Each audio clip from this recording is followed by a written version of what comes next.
Hello, and thanks for joining us for worship with All Souls. Unlike other years where our summer service schedule and format is a little different, the reality of how we're worshiping during coronavirus means that there won't be much change this year. Our services will continue as they have, and for many reasons, we've selected Threshold as our summer theme. I'm particularly honored and excited for today's guest preacher, the Reverend Bill Singford, a former president of the Unitarian Universalist Association who currently serves as senior minister of the First Unitarian Church of Portland, Oregon.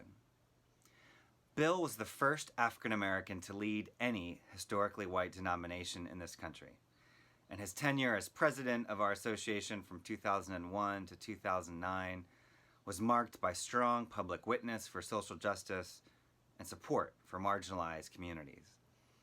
He reprised that role in 2017, serving as interim co-president following a resignation and serious conflict about the lack of racial equity in UUA hiring practices.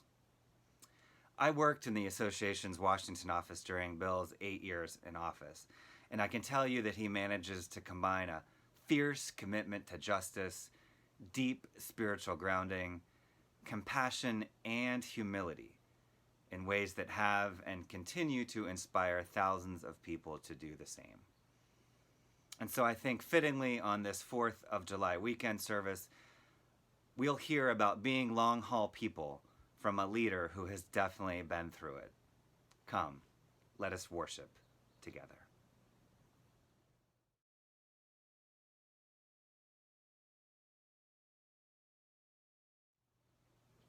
Now is the time to light our chalice.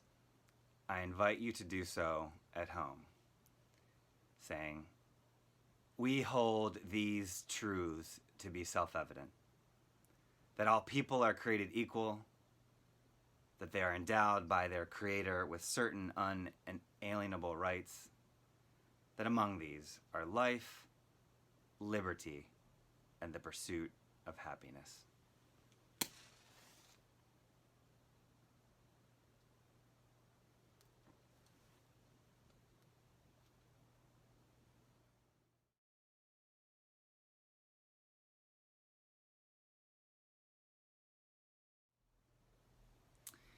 In our prayers today, let us keep in mind Sandy McGregor, father to Carolyn McGregor, who was recently diagnosed with late-stage pancreatic cancer.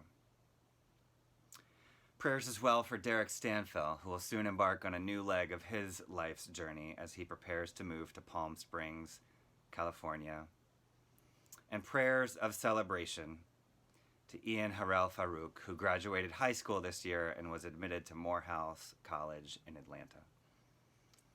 In the moment of silence, I invite you to speak aloud the names of those you carry on your heart this morning.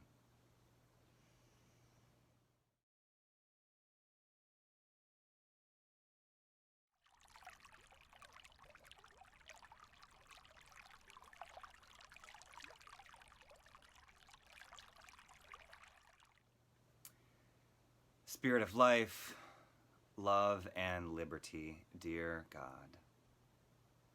The prophet and poet Langston Hughes wrote, "Let America be America again. Let America be the dream the dreamers dreamed. Let it be that great, strong land of love, where never kings connive nor tyrants scheme that any person be crushed by one above. It never was America to me. Oh, let my land be a land where liberty is crowned with no false patriotic wreath, but opportunity is real and life is free. Equality is in the air we breathe. There's never been equality for me, nor freedom in this homeland of the free." So, dear God, in such a time as this, with so much at stake and so much possibility, we pray that America will be America again. Help us stay true to the unrealized dream where opportunity is real for all people, where life is free for all people, and where equality is everywhere, in the water everyone drinks and in the air that everyone everyone breathes. Amen.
Hi everyone.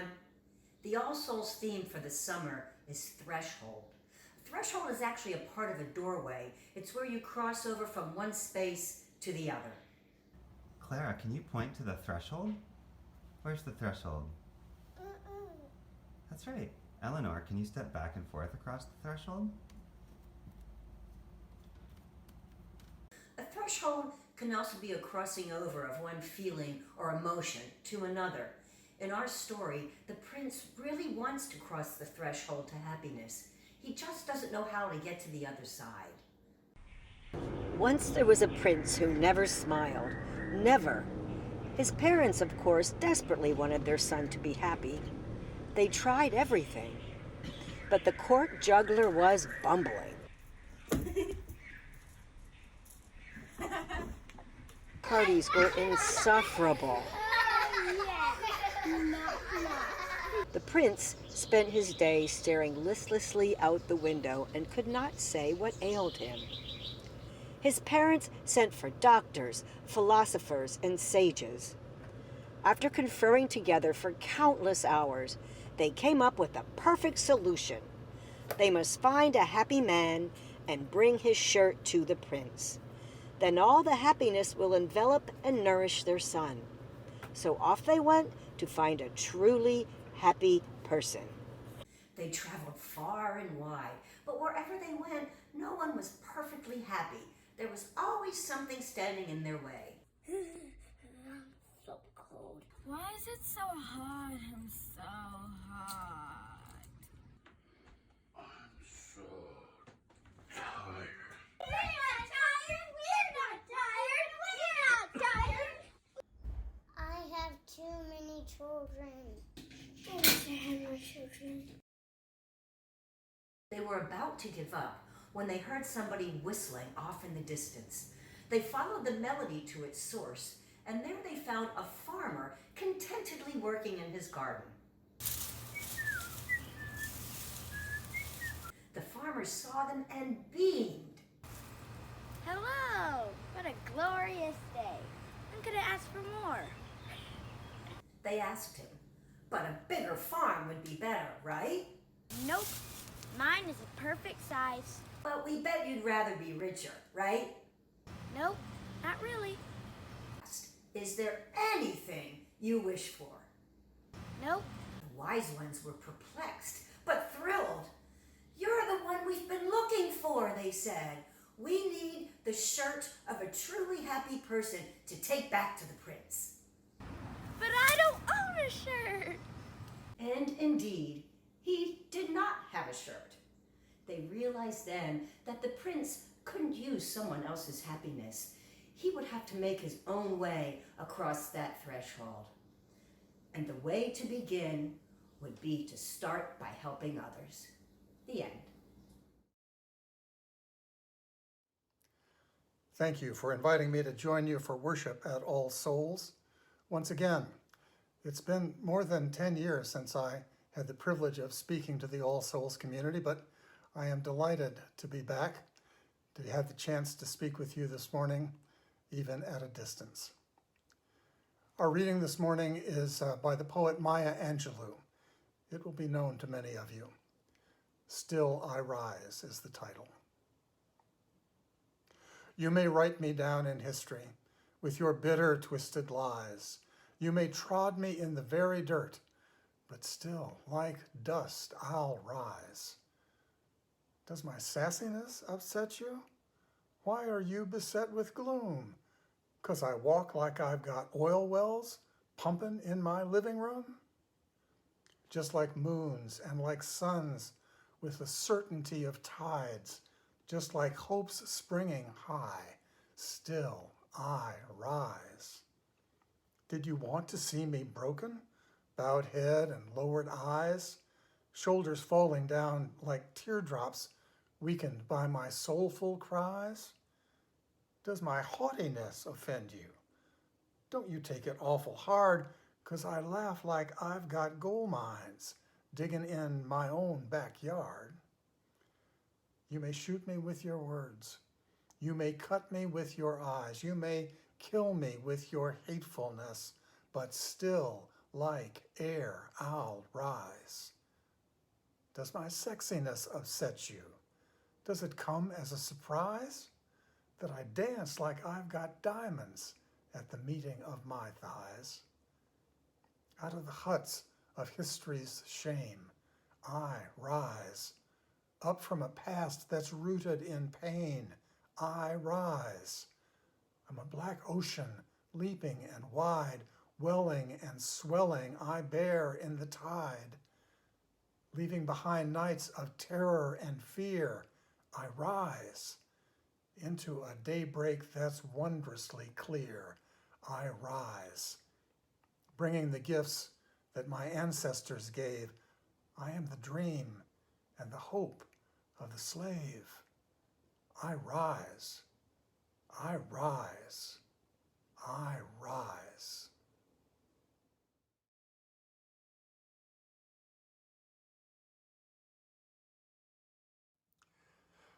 This morning I want to talk with you about persistence, about tenacity, and about the spiritual disciplines that can help us survive and even thrive as long-haul people. The prayer of our souls is a petition for persistence. W.E.B. Du Bois got it right way back in 1909. We need a movement, not just a moment. And that's true in our personal lives, not just out on the streets. Caring for a parent as they age or caring for a child as they grow through or just go through difficulties, supporting friends through their own tragedies, misfortunes, and sometimes bad decisions, working for justice when it feels like it's just one move forward and then two moves back on the best of days. And success, whatever that might look like, so infrequent, so sometimes it's just not enough to see us through. Sometimes our determination is all we can know for sure, all we can trust. Persistence, stick-to-itiveness. Here in church, we might even say faithfulness. Do you remember Sisyphus? He's a character from Greek mythology who is condemned by the gods to roll a boulder up a mountain only to watch that boulder roll back down again and to repeat that climb over and over forever. An eternity of meaningless effort. It's one definition of hell, right? Albert Camus, the existential philosopher, painted a very different picture of Sisyphus, and it's worth pausing over for a moment. Camus argues that though it may fly in the face of our urge to make a difference, to finally cross that task off our to-do list, Camus argues that Sisyphus is happy. Yes, happy. Perhaps the climb up that mountain becomes more comfortable over time. Perhaps the muscles that once strained under the weight of the rock now easily control it. You know, it could happen. My gym just opened up here in Portland, and I've joined a few hardy, masked, and distanced souls trying to rebuild strength after 3 months at home. And those weights, that resistance, does get lighter as the muscles strengthen. Could Sisyphus begin to move that rock gracefully so that the act of pushing it becomes art, not suffering? The struggle itself toward the heights is enough to fill a person's heart, writes Camus. We must imagine Sisyphus happy. The struggle itself, a source of joy. That idea is a real challenge for me. I don't want an endless task. I want to get to the promised land. I want those Confederate statues down now and militarized police state transformed today. I get frustrated by the slow pace of change and the setbacks. There are also times when I think walking away from that boulder is necessary, times when perseverance, faithfulness, can be such a drain on the body and the spirit that walking away becomes necessary for survival. Every boulder should not command unending faithfulness. And yet, aren't there times when perseverance has to be its own reward? The dominant culture, the culture of white supremacy, places little value on perseverance. Our culture prefers stories of quick success. The single individual is usually the hero, resistance is easily overcome, and justice rolls down like waters. Those are the stories our culture likes to tell, like the Rosa Parks story in the Montgomery bus boycott. President George Bush called Parks the mother of the civil rights movement at her funeral in 2005. Rosa Parks showed that one candle can light the darkness. Like so many institutionalized evils, once the ugliness of Jim Crow laws was held up to the light, they could not stand. As a result, the cruelty of those laws is now a thing of the past. Rosa Parks called America back to its founding promise of equality and justice for everyone. One candle can light the darkness. Rosa Parks, as a solo actor, refusing to give up her seat, exposed the Jim Crow laws, and they melted away. Those injustices are now a thing of the past. The founding promise of our nation has been restored. Where to even start with that version of the Rosa Parks story? First, let's assume that the president's praise for Rosa Parks was genuine, not just a way to divert attention from his failures and the enduring racism that Hurricane Katrina put on display just 2 months before her death. But more importantly, the success of the bus boycott was not just the result of Rosa Parks' solo action, nor of Dr. King's leadership. The bus boycott was a model of collective resistance, and it lasted for over a year. It was the Women's Political Council, 25 black women, that called for the boycott and printed the first posters. Walk on Monday, no riding today. Now, some people did walk, but most rode because 300 people volunteered the use of their cars. There were 20 full-time drivers driving people to work, driving kids to school, with routes organized by 15 full-time dispatchers. This was a long-term community-wide organizing effort with national fundraising to support it. Rosa Parks was no solo actor. Both Mrs. Parks and her husband lost their jobs. Death threats became a normal part of their life. The Parks case in state court was delayed again and again. It took a Supreme Court decision before the city and the then insolvent bus company finally gave in. The resistance did not just melt away. And Rosa Parks was not some older woman who was just too tired to get up. At 42, she'd been an activist in the community for a dozen years, youth leader of the NAACP chapter. She traveled the state collecting testimony from black women who had been sexually assaulted.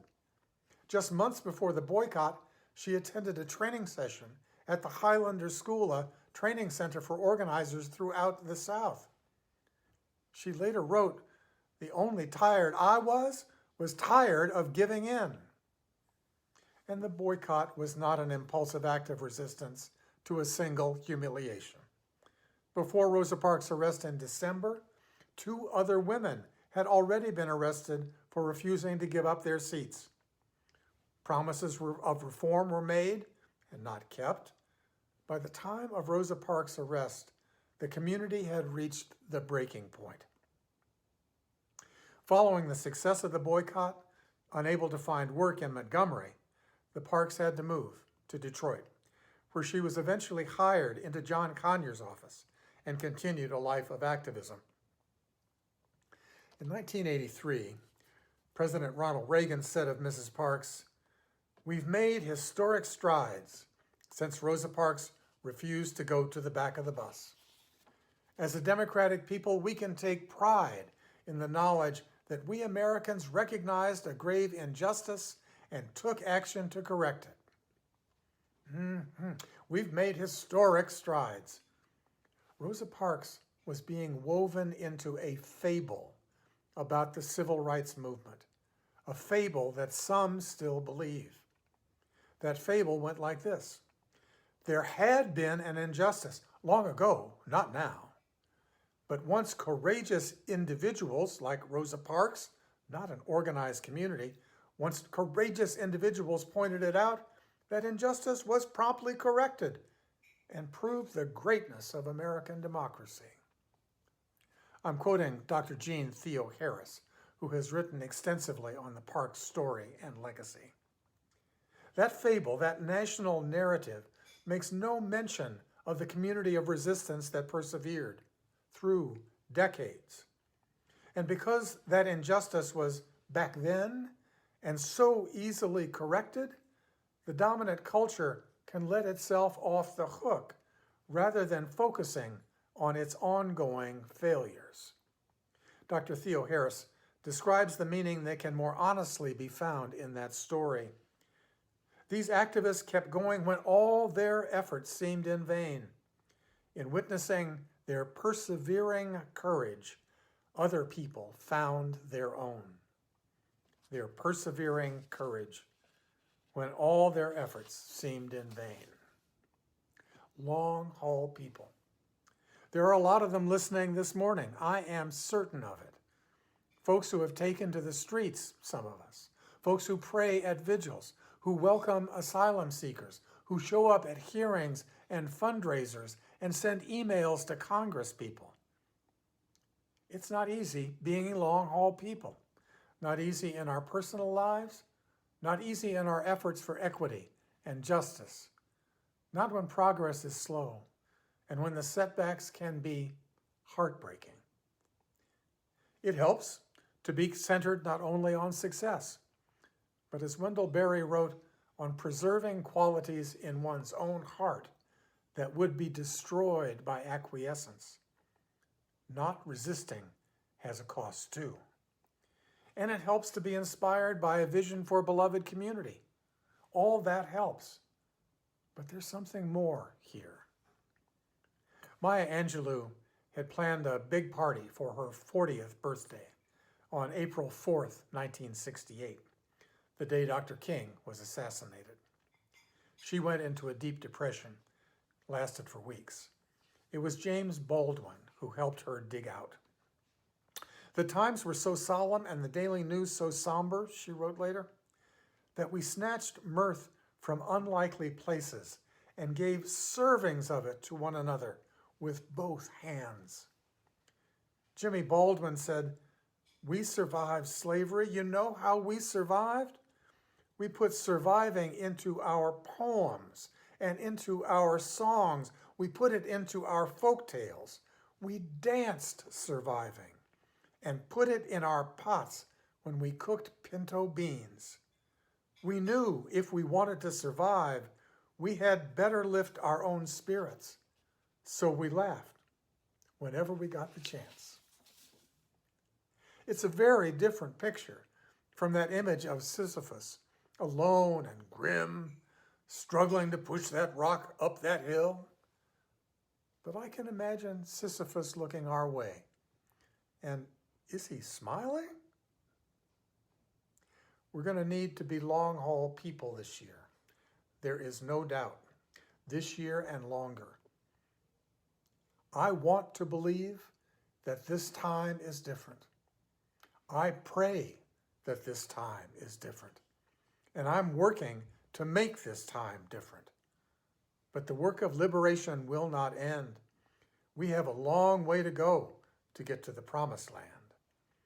And we know there is so much we need to reimagine to get there. But we also know where to start. The agenda has been set. The way forward forced open by brutality that none of us can unsee. And there are too many of us, Black and people of color and indigenous and white, too many of us that are sick and tired of being sick and tired. It's the choice for justice over an imagined comfort that never existed for many of us, never existed for most of us. How we engage, how we do this work of living into a different future, how we move forward matters a great deal because it can only be together. And determination helps. It really does. But surviving and thriving require finding some joy in the effort. And the joy comes from the sharing of the task, shoulders to the boulder, as it were, singing and worshiping and praying together, as we do, even at a distance, holding each other up for the long haul and lifting our spirits as we go. May that be so. Ashe and Amen.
Standing in a red song, I believe.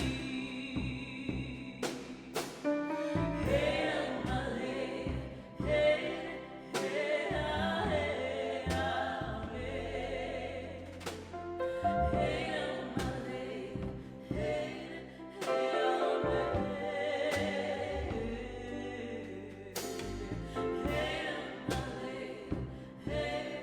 hey,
As we near the end of our service, I invite you to make a donation to support the ongoing ministry of All Souls as we continue to dream of and work towards a different world. You can make a one-time or reoccurring donation by going to our homepage, by mailing a check to the church, or by texting your gift. We are so grateful for your generosity. And we are grateful for your presence. If you've joined us on Sunday morning, I hope you'll return at 11 a.m. for our weekly coffee hour of conversation and camaraderie. You'll find the login information in the email sent this morning. And I close our service with the words of civil liberties lawyer Clarence Darrow.